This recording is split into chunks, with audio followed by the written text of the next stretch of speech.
The learning assessment technique I chose is LAT number 27 and is found on pages 243 to 247.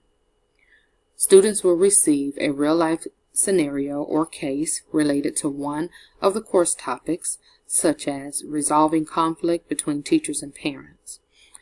The case study learning assessment technique will be used to devise a plan to resolve a conflict between a parent and a teacher. This is one of the learning objectives for my course. The case study will be presented in the online format as a learning activity. Real-life scenarios will be created and available for students to access in a folder designated with a number. The students will be placed into groups and assigned a number. That number will correspond to the folder in which they will find their scenario.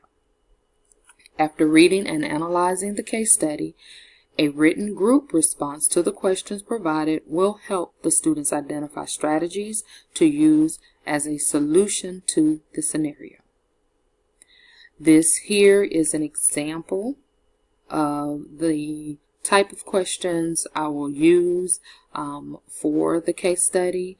Just the format is very similar, and the students will respond to those in a written format and present their strategies and solution.